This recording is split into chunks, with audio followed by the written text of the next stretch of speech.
కజకిస్తాన్లో ఘోర విమాన ప్రమాదం జరిగింది. 67 మందితో వెళుతున్న విమానాశ్రయానికి అతి సమీపంలోనే కూలిపోయింది.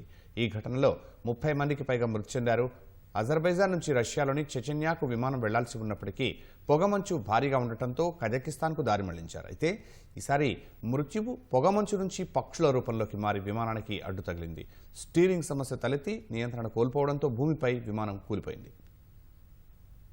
కజకిస్తాన్లో ఘోర విమాన ప్రమాదం జరిగింది. అజర్బైజాన్ ఎయిర్లైన్స్ కు చెందిన ఎంబ్రేర్ 190 అనే ప్రయాణికుల విమానం అక్టౌ నగరానికి సమీపంలో కూలిపోయింది. ఘటన జరిగిన సమయంలో విమానంలో 5 విమాన సిబ్బంది సహా 67 మంది ఉన్నారు. అందులో 30 మందికి పైగా ప్రాణాలతో బయటపడ్డారని కజకిస్తాన్ ప్రభుత్వం తెలిపింది. వారందరికీ ఆసుపత్రిలో చికిత్స అందిస్తున్నట్లు తెలిపింది. మిగిలిన అందరూ సజీవ దహనమయ్యారని పేర్కొంది.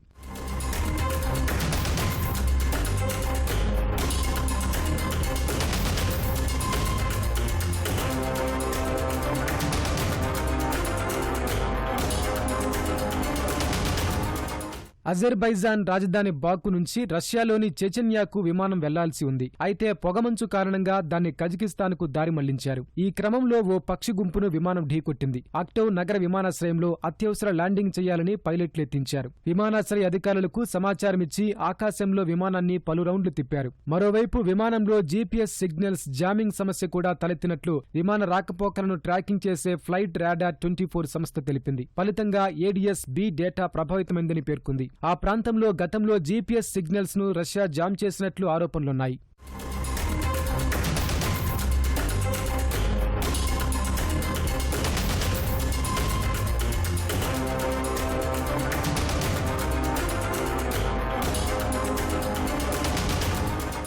కుడివైపుకు వాలి వేగంగా కిందకు దూసుకొచ్చిన విమానం వీడియోలను స్థానికులు కెమెరాల్లో బంధించారు. అక్టౌ విమానాశ్రయానికి కేవలం 3 కిలోమీటర్ల దూరంలోని ఓ బహిరంగ మైదానంలో విమానం నేలను ఢీకొట్టింది. భారీగా మంటలు చెలరేగాయి.